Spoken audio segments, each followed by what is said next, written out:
welcome back to Bleeding Red and the case of Israel Keyes, the contractor who buried ghosts. This is part 3 in my series entitled The Earth Remembers. If you like true crime, particularly Canadian true crime, please like and subscribe. So Israel Keyes, The Earth Remembers, is mainly about his caches and his kill kits. This is his family. He is the child right in the middle, the little boy. I like to put that picture in to remind people that, at one point this guy looked just like everybody else. So in his kill kits, he was known to have a .22 caliber Ruger, stock, empty magazines, and a silencer. He would frequently have things like knives and other equipment he would need to commit the murders he was going to do. He would have cleanup things. He would have different kinds of weapons, depending on where he was and what kind of crime he had intended to commit. Some of his kill kits have been discovered. I believe there are 3. One cache was located in Blake Falls Reservoir and Adirondack Park in Parrishville, New York. He had one located in Alaska near Eagle River Road. And a third one they believe that they have found in Wisconsin. I'm just looking this up. The Wisconsin one, confirmed kill kit in Wisconsin, and witness saw a red truck, and it had been seen around a school that they investigated. These are possible locations that they believe that there could be other things, places he has traveled to, that there's a good chance he might have left kill kits, or might have left something that he was intending to come back to at another time. His kill kits would often be found in a orange Home Depot bucket. And there are still a lot of these kill kits they figure out in the wild. Right now, there is no one who knows me, or who has ever known me, who knows anything about me, really. They know they're going to tell you something that does not line up with anything I tell you, because I'm 2 different people, basically. And the only person who knows about what I'm telling you, the kind of things I'm telling you, is me. How long have you been 2 different people? Long time. 14 years. Israel Keyes had no remorse at all. He enjoyed what he did. He talked about enjoying what he did. He talked about, had he not been caught, some of his future plans and what he would have done, which included continuing to do what he was doing, continuing to kidnap and murder people. So he had no remorse at all. Keyes was very meticulous. His crimes were very well thought out. There was nothing that was spur of the moment or, just kind of went out one day and decided to do something. Everything was meticulously planned, and our interviews with him were the same from his standpoint. I mean, I never got the sense that he, accidentally told us something or got angry and riled up, and then something flew out of his mouth. My sense was that he knew every time he came in kind of what he was going to give us that day. The kill kit used for the Currier murders was actually buried in Essex 2 years prior to the murders, about a half a mile down a path at a Woodside natural area. Josh Hallmark of podcast True Crime BS corroborates the murder kit of 3 knives, rope, razor blades, duct tape, and this was found by the Bonnie Carey spillway.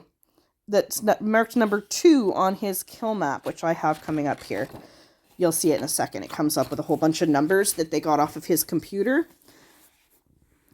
It was located after Keyes was spotted in the area in 2012 asking questions about the spillway. Keyes stayed in the area at America's Best Value Inn in Lafayette from February 2nd to February 15th, 2012. Here's his map.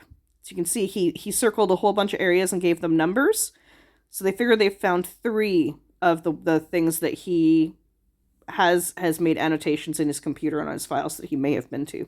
He visited a Walmart when he was in Lafayette on February 3rd, and he stayed at the Britannia Park Hotel in New Orleans on February 6th, 2012.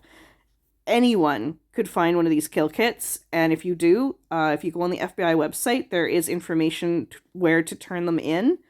And there have been civilians that have gone out of their way to look at maps and find kill kits.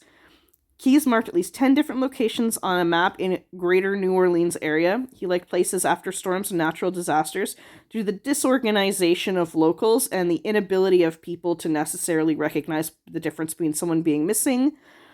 The spillway could potentially be linked to 2 missing person cases in the area, a man named James Lamar Tidwell and another man named Mark Julian Oldbury. Both disappeared separately in Texas in 2012. The kill kit in Alaska was the one that they figure was used potentially in a number of different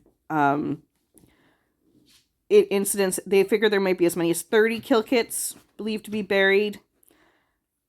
There was a suspected possible case of a little girl named Alexis Patterson in Milwaukee on May 3rd, 2002. She disappeared on her way to school. She was 7. Keyes had searched her missing persons file on the National Missing and Unidentified Persons System, or NamUs. There was a confirmed kill kit in Wisconsin, and they think he had a red truck, and they think it had been seen around the school and potentially tried taking another child during this period. It's a really problematic thing. The more I read about it, there is that podcast that I listed here. What's the fella's name? I can't find it in my notes. But the fella I mentioned earlier actually does an entire podcast on trying to find the kill kits and trying to match cases that could be, because pretty much anyone that went missing anywhere in the continental United States during his activity period could be in a location where they might be one of his victims. He was known for renting different vehicles, driving great lengths and distances. There are people that have come out and said that they ran into him. This is actually a plaque that's been put up for his victims in memory of Samantha Koenig and his other victims. He didn't necessarily, even with the maps and things like that, he didn't necessarily stay to exactly where he was known to be located. He would often go and drive long distances, but he was known for talking to people, and a couple of the people that now realize that they talked to him, their case is their account is very, very chilling, because he would ask them all kinds of things that would seem innocuous enough at the time, but going back and in hindsight, he was pretty much trying to suss out where would be a good kill site and an even better place to kill or bury the bodies. We believe there are 11 victims total, and that is based primarily on what Keyes told us. He was evasive, like you mentioned. He was very evasive at times during interviews, and he told us when we tried to pin him down on a number, he would say it was less than 12. But then there were things that he would say that led us to believe that by less than 12, he simply meant 11. And so he was quick to correct us in interviews if we had something wrong. So there were several times where we just threw out statements like, you are 11 victims, or things like that, and he didn't correct us. So based on that and some just additional things that he said, we believe the number is 11. As a result of Keyes taking his own life, there's really no way to ever know exactly where all the kill kits are, or how many people in reality he murdered, assaulted. He was known for robbing people. There are all kinds of crimes that he may have committed that it'll take a very long time, if ever, they'll be connected to him. And that's the real, you want to know a really messed up thing is going to your grave, knowing all these people and not telling the families and not giving anyone any closure. Anyway, if you like this kind of content and you want to hang out with me more, I am so thankful for each and every one of you. Please like and subscribe.